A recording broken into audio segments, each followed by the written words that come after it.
Mais bonjour à vous, en ce lundi, nous sommes le 22 juin 2020, que de 22, vous savez que ça fait partie de mes chiffres de prédilection, d'autant plus que c'est un jour 14, un jour de tempérance et de guérison, associé au 5, 4 plus 1, 5, au pape, à l'enseignement et à l'apprentissage. Et aujourd'hui, nous sommes dans les pas de la conteuse, dans la première semaine de cette nouvelle lune dont je vous ai parlé, et qui ouvre à tant de possibles pour nous tous, pour la réalisation de notre monde intérieur, en tout cas pour la mise en place de notre émotion dans notre planète et dans notre univers. Donc nous sommes à la chronique numéro 3, AFA, des lundis. Et aujourd'hui, nous sommes donc dans cette première de la conteuse dont je vous ai parlé. Cette conteuse, la narratrice dans nos guides lunaires qui dit: la narratrice est rusée. Elle utilise le rire et les histoires pour enseigner. Elle nous rappelle l'importance de raconter des histoires. Elle nous rappelle la sagesse et la vérité qui peuvent être transmises de génération en génération. La narratrice nous enseigne à rire de nous-mêmes et elle nous apporte la bonne médecine du rire et de l'ardeur. Voilà pourquoi aujourd'hui, plus que jamais, cette semaine, la Madame Exercice qui demeure en moi vous invite à chercher toutes les possibilités d'amusement et de joie. Je vous invite à danser votre vie chaque jour, à essayer de trouver un rapport ludique et joyeux à votre vie, un petit moment dans la journée. Raconter des histoires, c'est important. Je vous invite aussi à aller voir ce diaporama que je viens de terminer sur le conte Momime, et ce petit conte qui est donc lié à la carte Momime, qui est notre carte du moment présent. Momime en ce moment, c'est, vous vous rappelez, la mission d'âme, c'est aussi la carte de la conteuse. Est-ce que je vais la retrouver ici pour vous la montrer en noir et blanc? Voilà. Momime, cette fameuse Momime. Et dans ce petit diapo que vous verrez qui s'appelle le conte de Momime, vous verrez aussi toutes les illustrations et les manières de la colorier que j'ai reçues depuis tant d'années. Et allez écouter ce petit conte et allez vous laisser bercer par l'histoire de ces 4 enfants perdus dans la forêt, à la recherche non pas seulement d'histoire, mais aussi de la fin, de la chute des histoires. Et il faut pour cela qu'ils arrivent jusqu'à la maison de la conteuse. Voilà. Donc ça, c'est une invitation pour aller écouter cette vidéo. À côté de ça, vous le savez, mon jeu Solune sort. Donc ce jeu lié à la conteuse, je suis en ce moment dans mon règne personnel d'évolution et de persévérance avec cette conteuse. Mon jeu Solune, donc, ça y est en route dans les presses de la maison d'édition. Je devrais le récupérer la semaine prochaine avec les étuis et commencer à vous l'envoyer à partir de la semaine suivante, début juillet. Donc attendez-vous à recevoir votre exemplaire si vous l'avez précommandé. Sinon, il est encore temps de le faire. Vous avez le bon de souscription sur ma page Facebook, Anaka Artiste, et il sera toujours pour vous à 40 € sous cette forme-là de réservation. Donc ce jeu va sortir et le 4 juillet, je fais aussi un atelier chez mon amie Myriam qui nous accueille pour transmettre et les enseignements des lunes et comment se servir de ce jeu. Si vous êtes intéressé pour que je vous rejoigne chez vous pour faire un atelier Solune, c'est avec plaisir. Mais de toute manière, je vous informe qu'il y aura des ateliers, surtout à partir du mois d'août, puisqu'en juillet, je ferai une pause. Je pars avec ma caravane dans le sud, dispenser ma bonne parole, voir des chants, puisque je pars aussi avec mon compagnon musicien. Donc vous nous croiserez dans notre caravane à jouer la musique ou tirer les cartes. Et au retour en août, je proposerai des ateliers où vous pourrez venir que je vous invite à vous servir de ce jeu d'une manière cohérente. Aujourd'hui, donc, je vais tirer le jeu de la semaine. Alors vous savez qu'il y a le jeu du mois, qui est le jeu de la quinzaine lunaire, on va dire, pleine lune et nouvelle lune, qui nous donne les orientations énergétiques. Et là, c'est plutôt Madame Exercice en moi qui se réveille et vous dit voilà comment utiliser votre énergie pour cette semaine en accompagnement de la conteuse.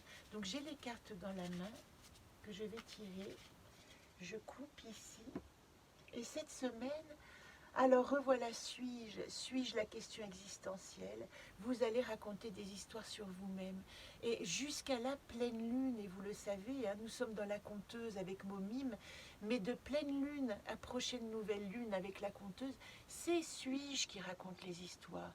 Cette semaine, racontez des histoires qui vous racontent et écoutez les histoires qui vous enrichissent sur votre propre histoire afin de comprendre qui vous êtes.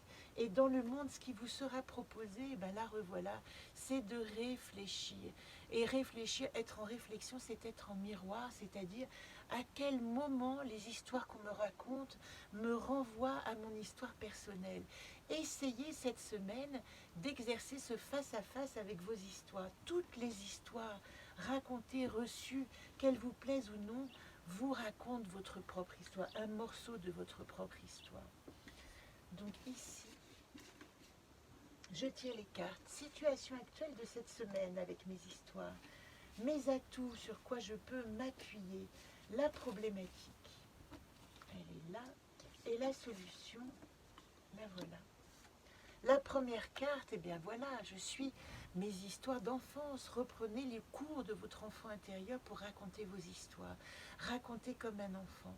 Essayez de vous rappeler quel âge a l'enfant en vous qui se racontait ces histoires de grand qu'il souhaitait devenir. Car nous avons tous eu à ce moment cette rencontre entre notre enfant intérieur et la vision de ce que nous pourrions devenir ou développer en tant qu'adulte tout en gardant notre âme et notre vie, notre vivance, notre vivacité d'enfant. La deuxième carte, elle parle de la méditation.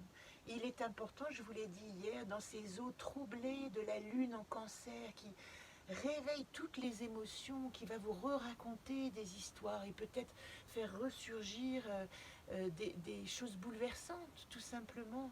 Eh bien, vous devez activer le repos du cœur, le repos du guerrier, la méditation. Restez calme et serein par rapport à ce qui se présente. Je l'ai dit déjà, hein, il est le temps de se réveiller, de comprendre et de regarder, se raconter des histoires, mais il n'est pas réellement le temps d'agir. Il est temps de recevoir toutes ces informations et de les trier.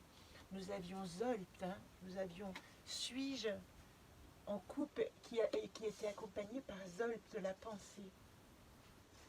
Est-ce que je vais la retrouver ici? Comme ça, je vous la mets là et vous aurez une vision un petit peu plus claire. Il y a tellement de lumière qu'on n'arrive pas à les voir. Voilà ce que nous avions.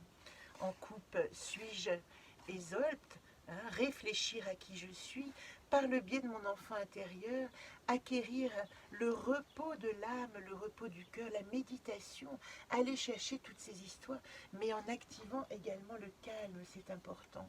Et regardez, dans ce calme, il est conseillé de ne pas se perdre, Yodine, de ne pas vous perdre dans votre paysage intérieur. Il s'agit de l'explorer, mais Bozem, il explore en mouvement, il explore en promenade, il n'est pas piégé par ces histoires.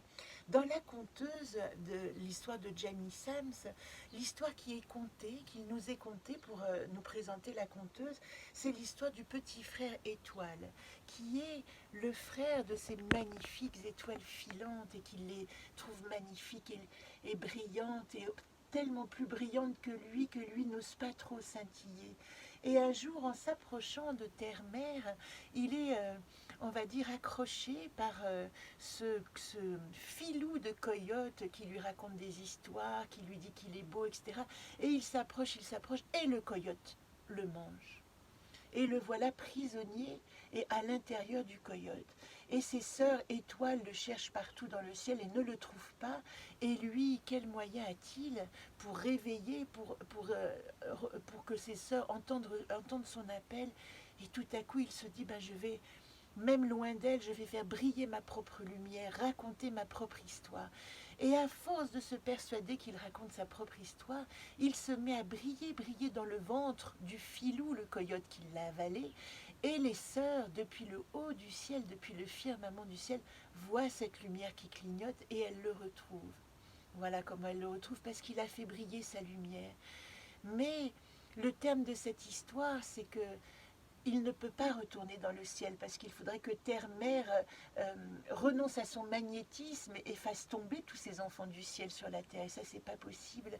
Aussi, elle lui donne la possibilité, oui, de rester sur Terre, mais de rester connecté à ses sœurs en faisant briller sa lumière. Et voilà pourquoi il est incarné par cet étrange petit insecte qui brille la nuit et qui s'appelle la luciole. Si vous voyez des lucioles, pensez à ce petit frère étoile qui a chu sur la Terre, mais qui a su réveiller sa lumière pour se reconnecter à sa tribu. Voilà de quoi il est question avec Yodine. Il ne s'agit pas de vous enfermer dans votre paysage et dans vos histoires. Il s'agit de maintenant les faire rejaillir à l'extérieur pour qu'elles existent. Et en solution, regardez, nous avions exactement cette carte-là, il me semble, dans le tirage précédent, la matérialisation. Avec ces histoires que vous racontez, il est temps aujourd'hui de commencer à penser comment matérialiser votre vie pour qu'elle ressemble à la lumière totale que vous êtes. Voilà pour ce tirage hebdomadaire. Donc Afin et la conteuse nous disent aujourd'hui, activez votre lumière, racontez vos histoires, dansez, chantez, allez chercher en vous tout ce qui vous a fait vibrer quand vous étiez enfant.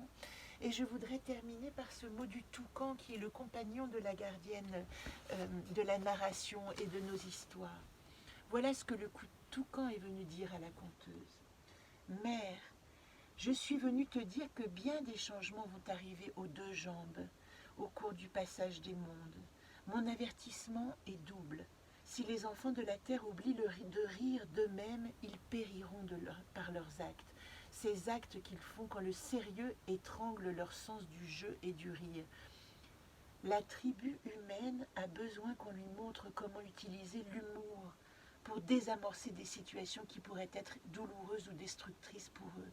S'ils oublient d'équilibrer le sacré avec l'irrévérence, la joie de vivre sera perdue. La deuxième partie de mon avertissement concerne la garde des traditions orales.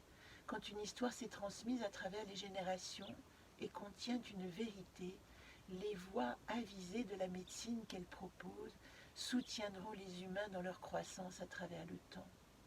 C'est la deuxième partie dont nous reparlerons la semaine prochaine. Aujourd'hui, ce qui compte, c'est de garder votre autodérision et ce qui veut dire aussi la tendresse et l'affection que vous portez à l'être en vous qui est venu tenter cette expérience magnifique d'être un humain en pleine réalisation de sa part spirituelle. Belle semaine à vous et à bientôt. Je serai à Cannes cette semaine car j'ai d'autres rendez-vous. Donc peut-être moins présente, mais n'hésitez pas à commenter, à aller voir. Et je vous donne de toute façon rendez-vous lundi prochain pour le 4e AFA.